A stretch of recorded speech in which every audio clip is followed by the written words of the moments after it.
Fox News' John Brown live in West St. Louis with a closer look at the reason for the absence of ammo. How about it, John? Well, you know what they say, there are three main reasons. We'll get to those in just a second as to why there's this huge shortage of ammo right now. But in case you haven't heard, it's practically impossible to get ammunition for a lot of types of weapons right now.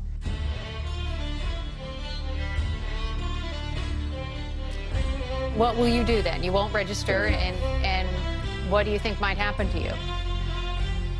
Well, I mean, whatever happens, happens.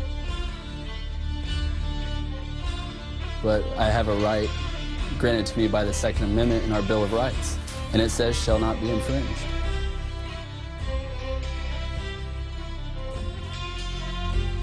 Most, if not all, assault weapon bans are looking towards the future. They're not retroactive.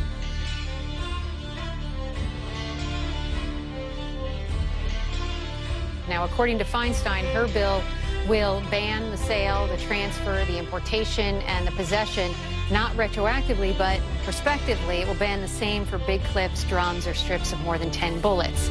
And in response to your letter, I want to read the statement that the senator released.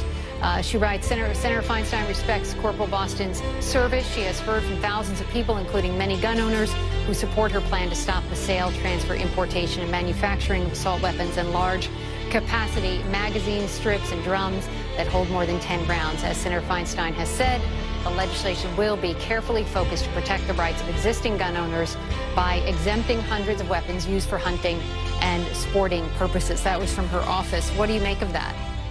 If I could have gotten 51 votes in the Senate of the United States for an outright ban, picking up every one of them, Mr. and Mrs. America, turn them all in, I would have done it.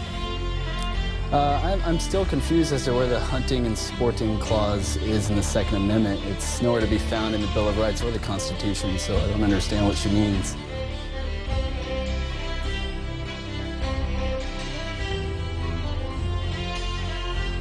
So when you look at those things that happen, like the shooting in Newtown or the shooting in Aurora, Colorado, you don't think that there should be any change to the law?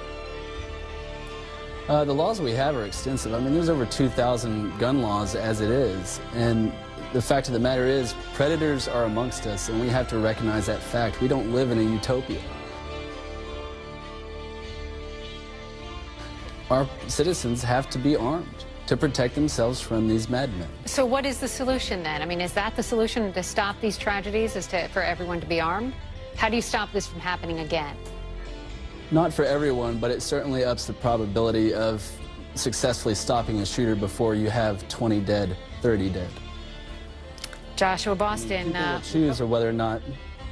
Go on. People will choose whether or not to carry if they want to. I've made that choice, as have hundreds of thousands of other Americans. And should we unfortunately ever find ourselves in a situation to protect others in our lives, we will.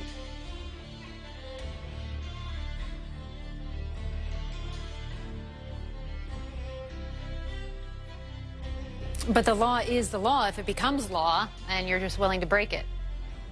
Unconstitutional laws aren't laws.